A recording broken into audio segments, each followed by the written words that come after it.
México tiene hoy enormes posibilidades de desarrollo derivadas de una coyuntura que generó la pandemia y una crisis económica que transita en una plataforma geopolítica que evidencia la constante confrontación de una potencia que ha dominado el escenario mundial de manera hegemónica por más de 8 décadas y otra con manifiestas intenciones de sustituirla. En el cierre de esta quinta temporada, contamos con el análisis de Ángel Valderas Puga, analista del sector energético. Cuenta con la licenciatura en Ingeniería Civil y maestría en Docencia de las Matemáticas por la Universidad Autónoma de Querétaro, especialidad en Matemáticas por la Universidad de Padua, Italia, candidato a doctor en Didáctica de la Matemática por la Universidad de Alicante, España, profesor investigador del posgrado en Didáctica de la Matemática en 2 posgrados de la calidad del CONACYT, miembro de la Asociación Mexicana de Investigadores del Uso de la Tecnología en la Educación Matemática y del Grupo Internacional Deriv Users Group, profesor en las Facultades de Ingeniería de la Universidad Autónoma de Querétaro y del Instituto Tecnológico de Querétaro. Ha sido profesor de posgrado en la Universidad de Bolonia, Italia. Trabajos suyos han sido publicados en Italia, Inglaterra,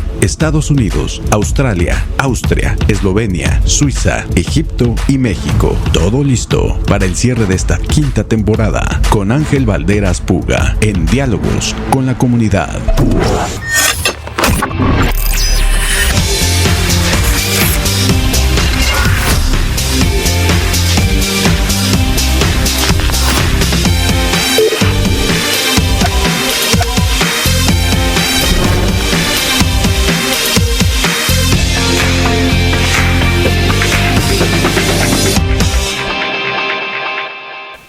Bienvenidos a este nuevo diálogo con la comunidad de la Universidad Olmeca. Hoy cerramos con broche de oro nuestra quinta temporada con la presencia de un académico muy reconocido, inicialmente egresado de la Universidad de Querétaro, pero que ha tenido y ustedes lo han escuchado en el preludio de este programa, pues con una formación académica en matemáticas, en energía, etcétera. Es que va a ser muy rica la plática y creo que es pues un justo broche de oro para esta quinta temporada. Estimado doctor, gracias por estar con nosotros. Efectivamente estamos transitando a este cambio en el contexto que inicia seguramente con la segunda y tercera revolución industrial. Todas las transiciones tecnológicas son lentas. A veces las vemos muy rápido, por ejemplo la llegada de Internet, que en realidad pues nace décadas antes de la masificación.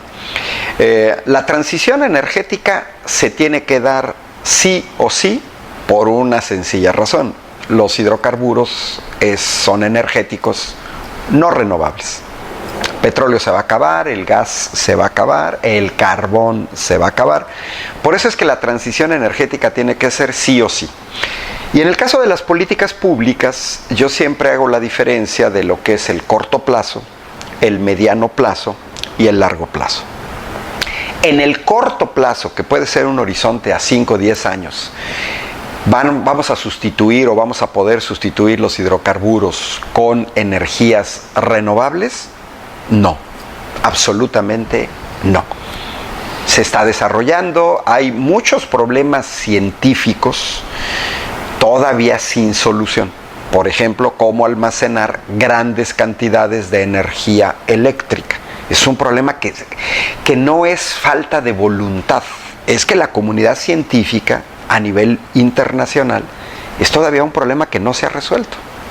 Ahí va avanzando. Hay que pensar que las baterías ion-litio, si nos vamos hacia atrás, el primer antecedente, nos tenemos que regresar a 1973. Es decir, hoy las baterías de ion-litio que utilizamos en realidad tiene 50 años que inicia el intento por buscar almacenamiento de energía a partir de un evento geopolítico. Usted, doctor, que es experto en geopolítica, que es la guerra del Yom Kippur.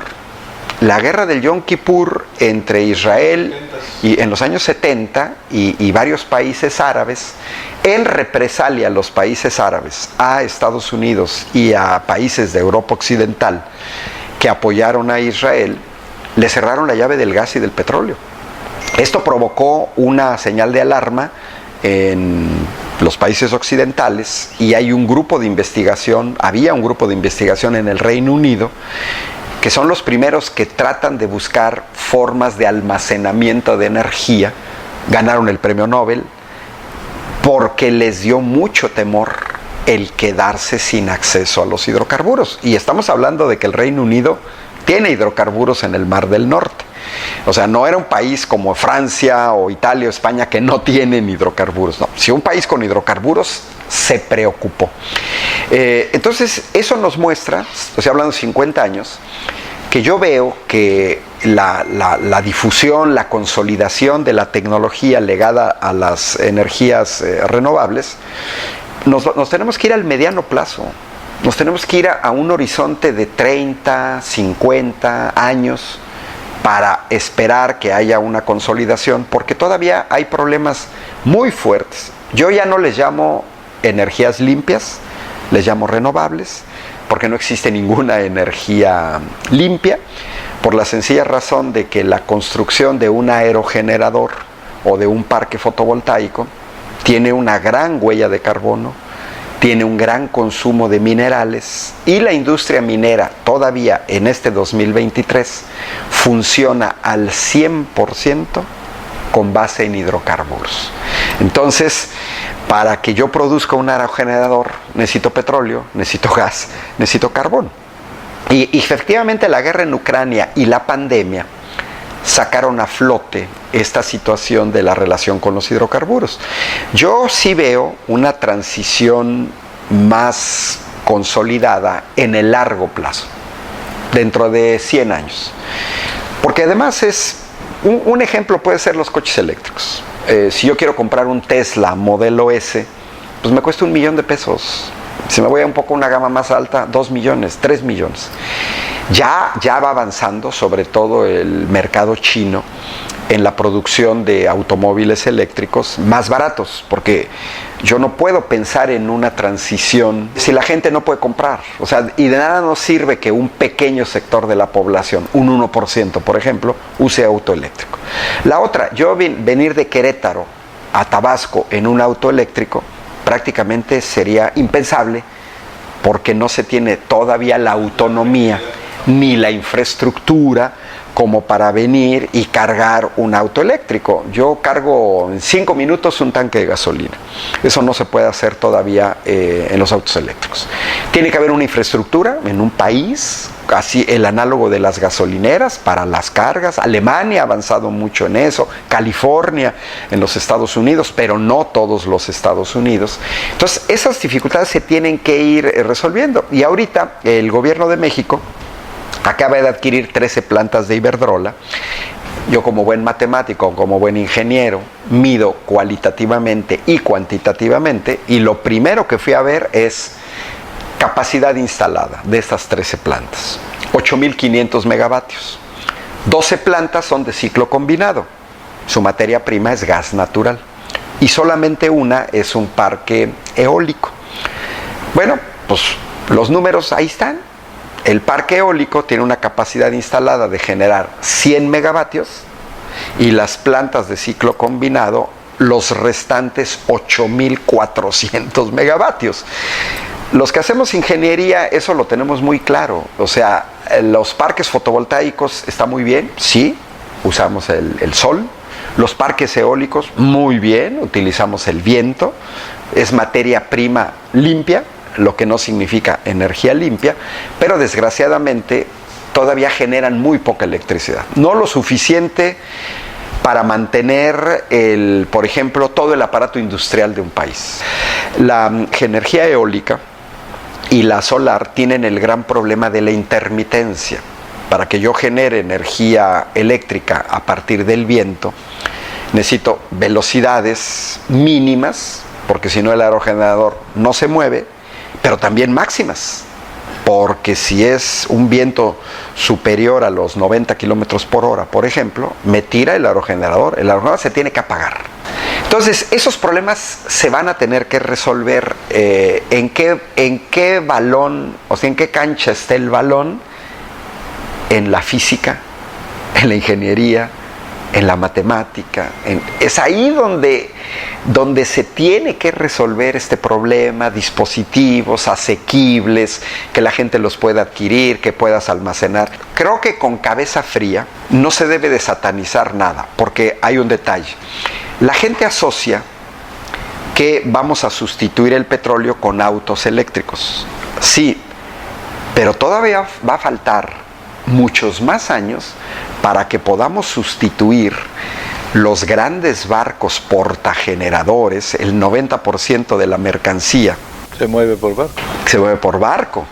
Me centro en que México tiene un tratado de libre comercio con Canadá y Estados Unidos que recién se renovó en la época de Trump, ¿no? Y hoy, por ejemplo, tenemos el famoso nearshoring, ¿no? Que nos va a establecer una serie de componentes. En todo este contexto, estas presiones que desde fuera y adentro se dan, diríamos, criticando al gobierno federal en el sentido de que está casado con las energías fósiles y que Comisión Federal de Electricidad es inoperante y que la reforma energética pues prácticamente quería desaparecer petróleos mexicanos, hoy se les está dando con todas las deudas que tiene acumuladas, pero este tema de la geopolítica, ¿cómo puede, diríamos, en un momento debe hacerse a un lado y establecer las prioridades que a final de cuentas como nación tenemos? Es una batalla muy dura para los países pequeños, para economías emergentes, para países que no tienen grandes ejércitos, el resistir presiones políticas, económicas.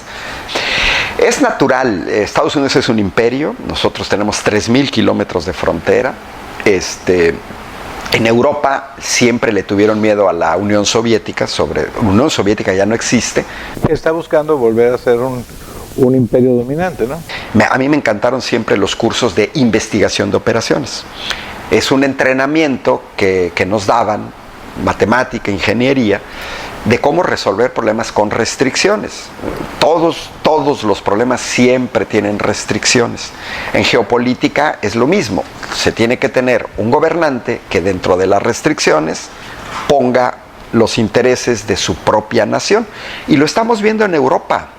La nacionalización de Gazprom por parte de Alemania nos muestra a una Alemania que privilegia los intereses de Alemania en el gas. Entonces dice, pues el gas ruso. Uno puede decir, no, es que es por la guerra en Ucrania. No, porque Alemania también nacionalizó, después de Gazprom, a la empresa finlandesa Uniper, que Finlandia se acaba de integrar a la OTAN. La OTAN. Y entonces uno dice, oye, ¿por qué Alemania nacionaliza Uniper? Ahora, ¿Uniper quería vender? No. Uniper es una filial de Fortum, y Fortum es la empresa del sector eléctrico 100% estatal de Noruega. Entonces, esos discursos yo los escucho solamente en México. No, es que 100% estatal. A ver, espérenme. ¿Y por qué no critican a Emmanuel Macron, que es un presidente totalmente neoliberal, tan neoliberal que ahorita en 2023 está batallando con su pueblo por las pensiones? Pero Emmanuel Macron declaró hace 2 años que iba por el control del 100% de Electricité de France. El Estado francés, no el gobierno francés, controlaba ya el 85% de Electricité de France. Bueno, hoy en día en 2023 el Estado francés controla el 97% de Electricité de France, un 1% adicional son los trabajadores de Electricité de France. Resultado, el 98% de Electricité de France la controla el Estado francés. Vattenfall, la empresa eléctrica Suecia, 100% estatal. Entonces es muy curioso que en México, mexicanos tengan esa poca capacidad de ver lo que sucede en otras partes del mundo. Por ejemplo, ahorita la adquisición por parte de México de las 13 plantas de Iberdrola, se ha cuestionado incluso al presidente por usar el término nacionalización. Y bueno, yo he dado pláticas en donde muestro las notas de cómo tituló, por ejemplo, la agencia Reuters, la BBC de Londres, periódicos europeos, cómo titularon la adquisición de las plantas de Uniper por parte de Alemania. Todos titularon nacionalización, porque es un concepto muy sencillo. Eran plantas que controlaba el gobierno finlandés en territorio alemán, ¿Se expropió? No, no se expropió. Fue un acuerdo de negociación entre el gobierno alemán y una empresa privada. Es exactamente lo mismo. Quitemos el gobierno alemán, pongamos el gobierno de México, ponemos la empresa Uniper, que era extranjera, y ponemos Iberdrola, que era extranjera. Bueno, ¿qué se hizo? Se nacionalizó. ¿Por qué? Pues porque ahora esas plantas, en vez de que las controle una empresa extranjera, que puede ser privada o estatal, como el caso de Uniper, ahora las va a controlar ¿quién? El gobierno alemán, el gobierno de México. Pero esto no tiene que ver también con una vieja historia, bueno, y ahora el presidente ha sido muy puntual y a veces molesta, ¿no? Este tema de liberales y conservadores y todo esto, pero al final del día, durante mucho tiempo, y lo vimos sobre todo en los gobiernos de Luis Echeverría, 76, de López Portillo, 76-82, incluso López Portillo con la nacionalización de la banca, que era así muy discutible porque nada más había un banco norteamericano, ¿no? Los demás todos eran bancos nacionales. Pero esta visión que el sector empresarial, sobre todo después de la reforma energética de Peña Nieto en el 2013, se fortaleció mucho esa idea de el Estado es un mal administrador. Y hay ejemplos muy marcados en donde esa transición del sector público al sector privado, Verbigracia, California, con Schwarzenegger, cuando entregó al sector privado el tema energético, pues la escala de precios fue porque obviamente el sector privado tiene un esquema de necesidades financieras, diferencia del Estado, ¿no? Que tiene esa visión, debe tener, ¿no? Esta visión de beneficio social. No privilegia eso el sector privado, decir es que están, por ejemplo, se critica esto de Iberdrola ahora, que ha sido muy cuestionado en todas partes del mundo, por donde Iberdrola ha llegado siempre ha habido un contexto de ganancias extremas, ¿no? Y ahora es, bueno, le pagamos 6,000 millones de dólares y se los llevaron a Brasil y están invirtiendo ahora en Brasil. ¿Ese es un contexto más ideologizado o cómo lo ve usted, doctor? Yo recuerdo mucho cuando la empresa rusa Lukoil trató de adquirir Repsol, o cuando la empresa alemana E.ON trató de adquirir Endesa, que era la CFE española. Salieron en bloque los políticos de derecha, Mariano Rajoy, después se convirtió y dijo, no podemos soltar la electricidad, el petróleo ni el gas a extranjeros, porque eso nos convertiría en un país de quinta división. La derecha. Y lo mismo hace la derecha inglesa y la derecha francesa. La derecha francesa acaba de nacionalizar Electricité de France. O sea, no es que estamos diciendo, es que son comunistas, socialistas, izquierda. No. Eso lo tienen muy claro. Estamos en una universidad. Y otra cosa que yo observé, las políticas de inversión en ciencia y tecnología no las mueve la derecha ni la izquierda. Ellos tienen muy claro que parte de la independencia y la soberanía de un país se juega con la formación de recursos humanos. Pero otra cosa que detecté muy interesante con esta serie de intentos de adquisición, por ejemplo Enel, que también está en México, que es el ente nacional de hidrocarburos italiano, sí logró adquirir una parte de Endesa, pero les ponen un tope. O sea, no más de este porcentaje, porque el control lo quiero tener yo. Pero ahorita toqué otro tema. Los empresarios. Por ejemplo, grandes empresarios del sector energético, entre ellos Iberdrola, que ya era muy conocida en España, Gas Natural, lo que hoy es Naturgy, que también opera en México, hicieron vaquita y dijeron, nosotros como empresarios españoles vamos a adquirir esa parte de Endesa para que no termine en Electricité de France o para que no termine en Alemania con E.ON. Y aquí viene una cosa muy interesante. Yo, por las experiencias que tuve en Italia, no nada más me dediqué al mundo académico, tuve la gran oportunidad de tocar por mano parte del sector industrial más dinámico en ese momento en Italia, que era el Véneto. Era una zona muy pobre.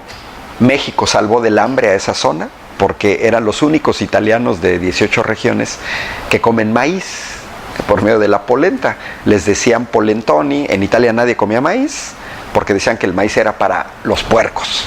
Paradójicamente, porque el Veneto es parte del Lombardo Veneto y la parte de Milán y todo es la riqueza, y allá hay y además Hay que recordar que en el tema de la pandemia el mayor número de muertos en el principio fue en esta zona, ¿no? Y por ejemplo, el Véneto sale con microindustria. Yo logré visitar muchas fábricas automatizadas, por ejemplo, sin obreros. Llegaba uno a una mini fábrica, 6 empleados, todos ingenieros, todos con computadora. Esas eran las fábricas. Poca gente sabe que, por ejemplo, Ray-Ban, los lentes Ray-Ban, son italianos, porque Ray-Ban fue adquirida por la empresa Luxottica, que es del Véneto. O sea, el principal productor de lentes en el mundo, que les hace a los ultrafifís, bueno, es Luxottica. Lo que pasa es que Luxottica no vende lentes marca Luxottica. Él fabrica y compró Ray-Ban. O sea, de ese nivel de potencia. Entonces, el tocar con mano me tocó platicar con muchos empresarios. Así como estamos en este diálogo, estuve con la dueña de Luxottica. Llegó a mi casa en bicicleta. Se mueven a pie. Gente de muchísimo peso económico para comprar la Ray-Ban. Y yo recuerdo que ella llegó con una cajita de zapatos porque me regaló un par de lentes marca Ray-Ban. Yo lo primero que le pregunté, ¿por qué me regalas Ray-Ban? Es que la acabamos de comprar.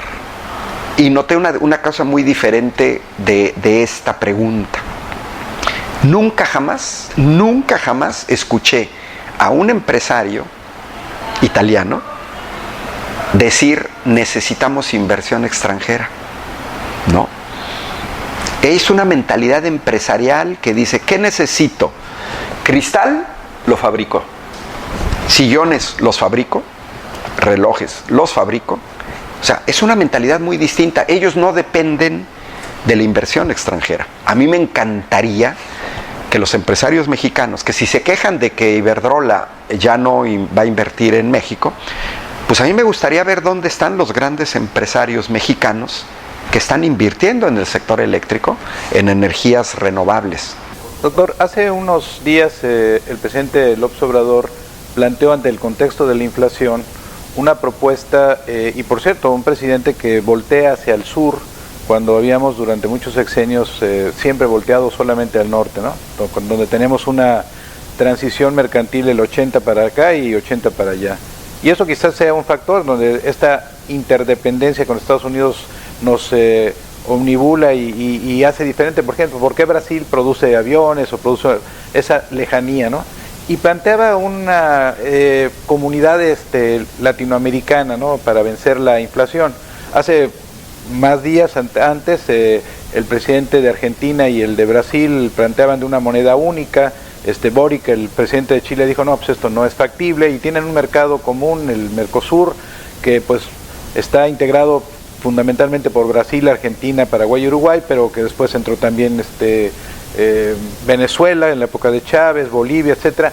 Pero esta integración latinoamericana y la posibilidad de que pudieran incluso esquemas de intercambio compensado, que me pareció interesante en la propuesta, ¿cómo observa usted eso? No nos hace mucho daño, y tampoco vamos a renunciar a los 3.000 kilómetros de distancia, pero esta visión de que todo, pues ¿para qué nos dedicamos a eso si lo va a venir de Estados Unidos o de Canadá? ¿No es un tema que nos afecta? Yo creo que es un poco como la indolencia. Cuando uno tiene resuelta gran parte de las necesidades, pues deja uno de ser un poco productivo. Si nosotros vemos a las culturas antiguas, ¿dónde vienen las primeras grandes civilizaciones? En México, en el sur. Los olmecas, los mayas, y si vamos un poquito hacia el norte, bueno, con los chichimecas, los purépechas, etc. ¿Qué es lo que encontramos? ¿Por qué no el norte? ¿Por qué no hay grandes culturas antiguas en el norte o son marginales? Por los recursos. Allá no hay agua, principalmente, y acá sí. Y si hay agua y hay calorcito, hay alimentos. Entonces, eso también en parte explica por qué, si yo carezco de la inventiva en Europa, en el norte, en Canadá, en Rusia, bueno, pues muchísimo frío, 30 grados bajo cero, 50 grados bajo cero. Es evidente que estos pueblos, tuvieron que meterse a diseñar estufas de gas, calentadores. ¿Por qué? Porque su clima es tan hostil que necesitas inventar la calefacción. Nosotros aquí, para pensar en calefacción, no. Sureste mexicano en todo caso sería la ventilación, los aires acondicionados.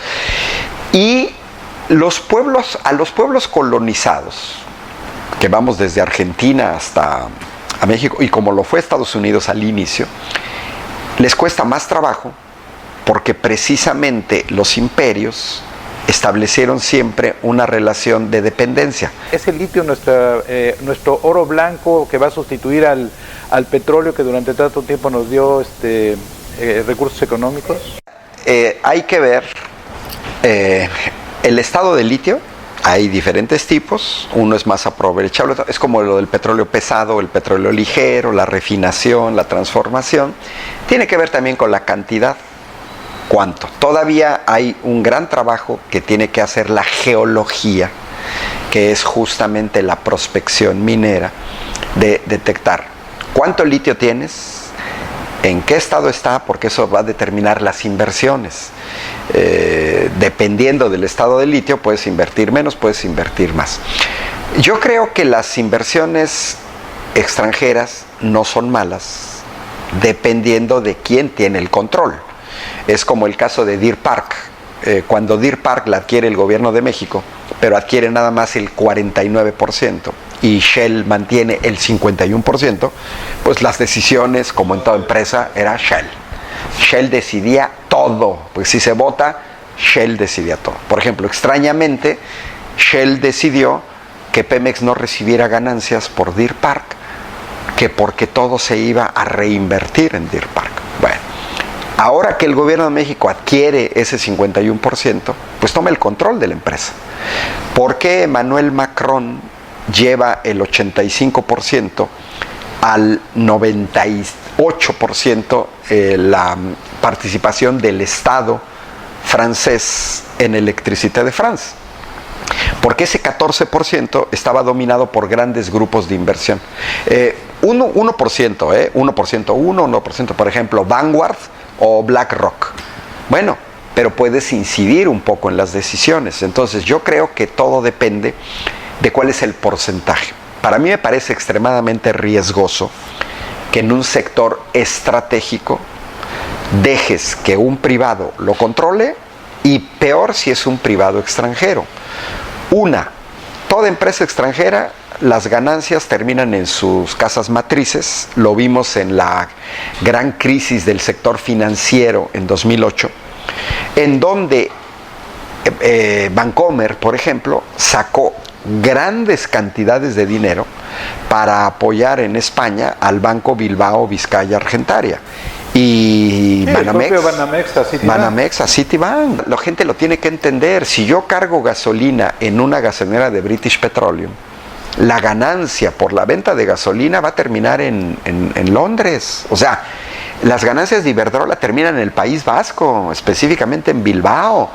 Ahora que sale el comunicado oficial de Iberdrola de la venta de las plantas al gobierno de México, pues está fichado en Bilbao. O sea, es que eso también hay que entenderlo. El problema de que empresas extranjeras controlen sectores estratégicos es la ganancia termina fuera de México, y por otro lado, el control del sector estratégico lo tienes en otros países donde, como ellos sí son nacionalistas, ellos van a privilegiar los intereses de su pueblo.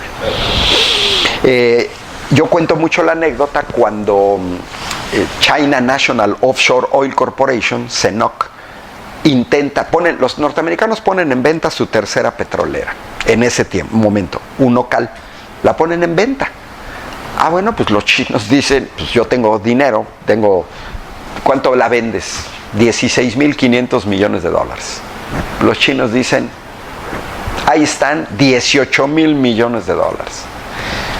Oye, si yo vendo una empresa en 16.500 y me vas a dar 1.500 millones de dólares más, son 30.000 millones de pesos, pues te la vendo, ¿no?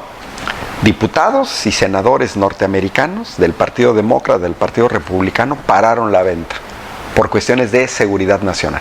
O sea, los mismos norteamericanos nos enseñan que es extremadamente riesgoso que sectores estratégicos, a ver, aquí no estamos generalizando, aquí no estamos hablando de el caso del esposo de la tabasqueña Salma Hayek, que se me olvida, que ahora es el hombre más rico del mundo.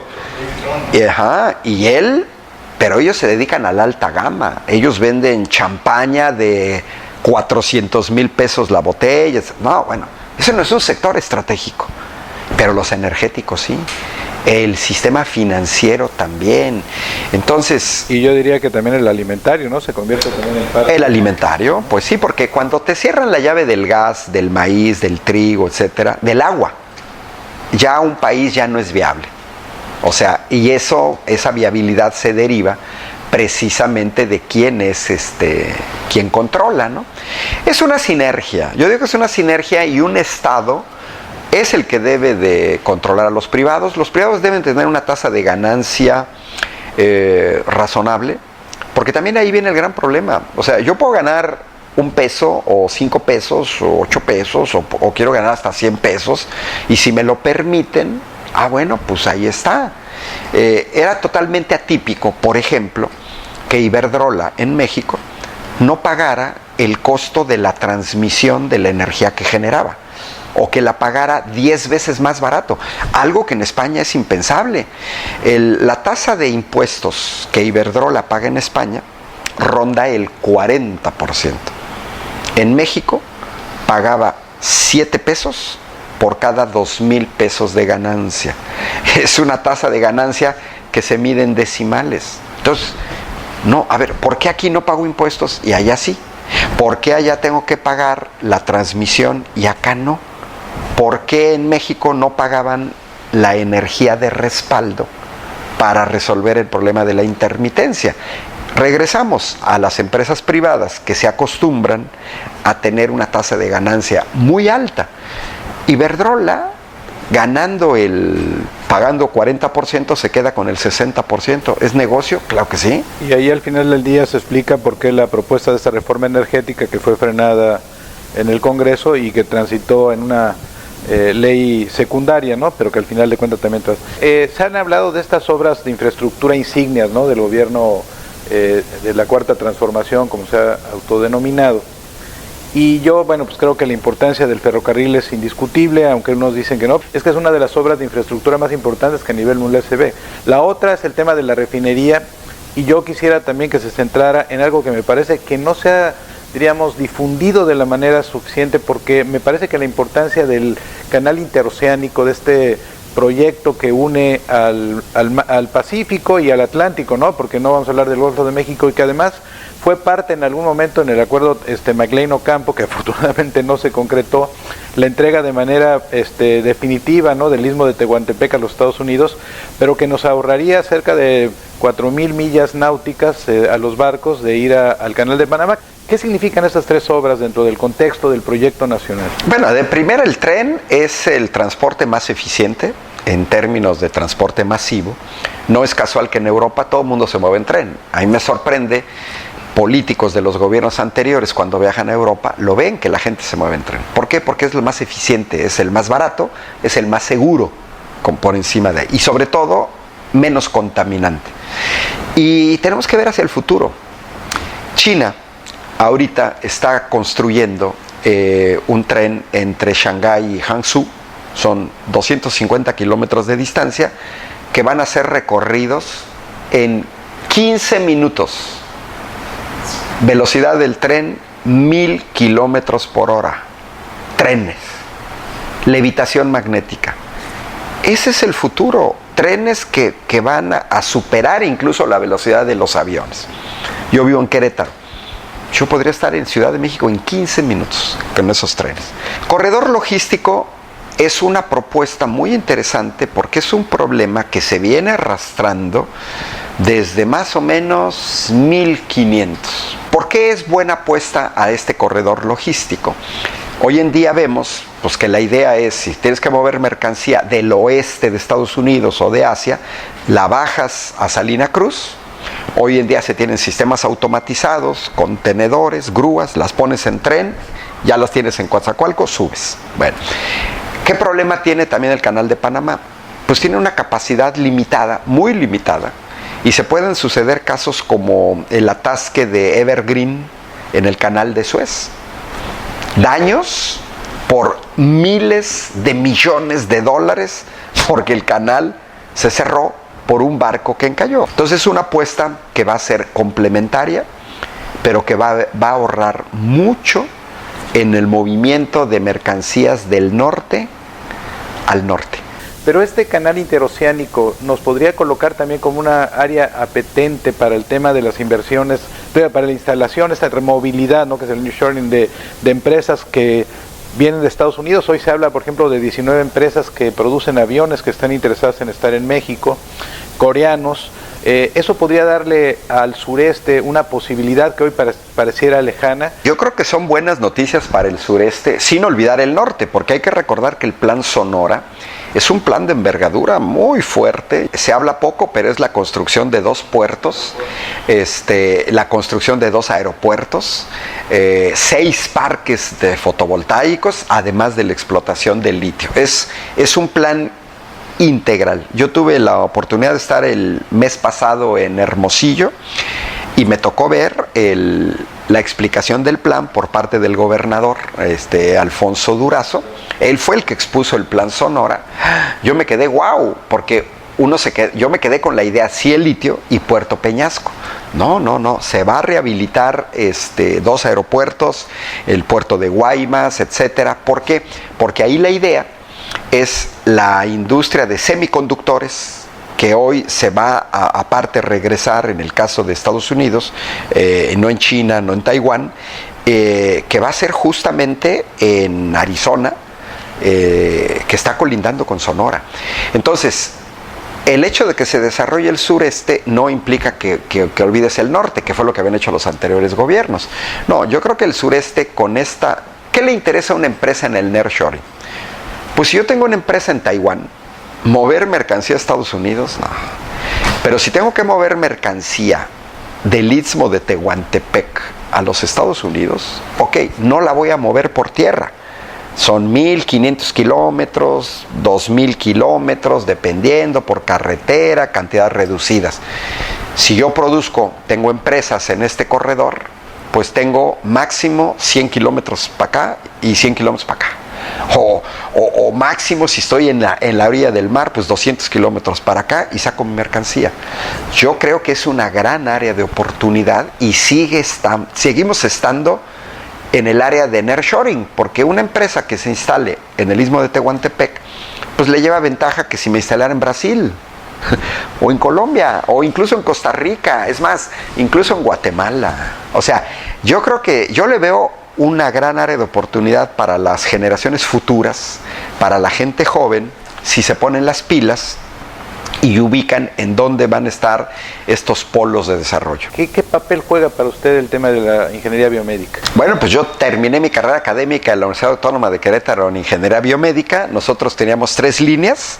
Una que es relevante, que es el mantenimiento de equipo médico, que desgraciadamente es extranjero.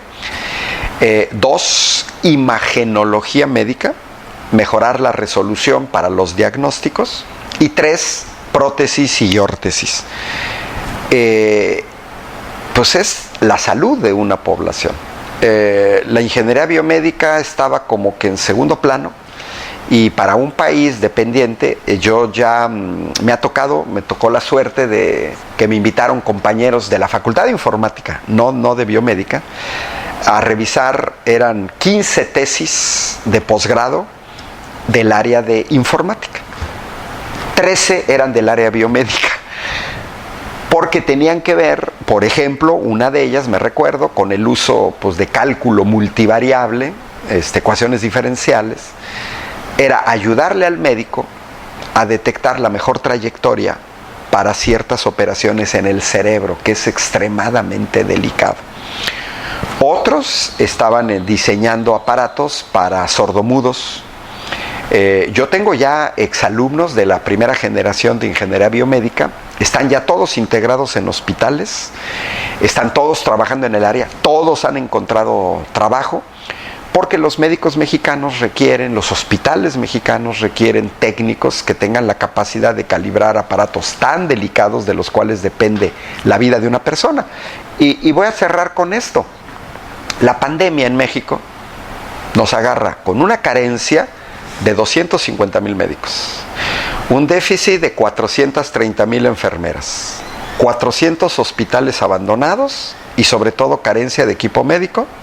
Tan es así que tuvimos que importar de China mascarillas, tuvimos que importar de China a costo de $1,000,000 o de Estados Unidos ventiladores mecánicos para terapia intensiva, y eso no es posible. ¿Dónde viene el gran punto de quiebre? CIDESI, Querétaro, Centro de Desarrollo en Ingeniería, que no es la única sede en Querétaro. Bueno, el actual gobierno dijo, no podemos estar pagando $1,000,000 por cada ventilador mecánico. Vamos a hacerlos. Y se hicieron. 500 Ejecatl, 500 Getsi, y hoy en México exporta a Centroamérica ventiladores mecánicos. Resolvimos nuestro problema de terapia intensiva, que era muy fuerte, fortísimo. Tan fuerte en el primer mundo que, por ejemplo, Francia confiscó mascarillas adquiridas por el gobierno español y que en el puerto de llegada pasaron por un puerto francés y Francia dijo, no las suelto las mascarillas porque las necesito para mí.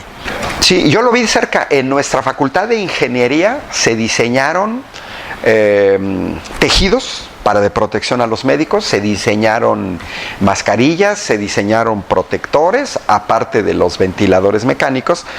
Todo eso es del área de biomédica y eso se tendría que estar haciendo en el país. Yo le veo mucho futuro.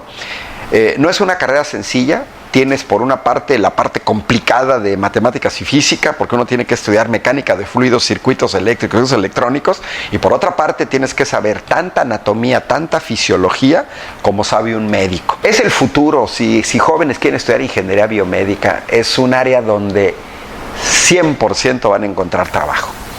Bueno, muchas gracias, doctor. Gracias, doctor. Gracias por la invitación aquí a la Universidad de Olmeca. Fue un placer platicar con usted. Igualmente. Gracias a todos los que nos escuchan a través de nuestras redes sociales, a través de TVT de Tabasco, que nos transmite nuestros programas, y esperemos que pues pronto iniciemos esta sexta temporada con nuevos diálogos y con personajes tan importantes como el que hoy tenemos. Gracias por estar con nosotros y estaremos aquí de regreso en agosto próximo.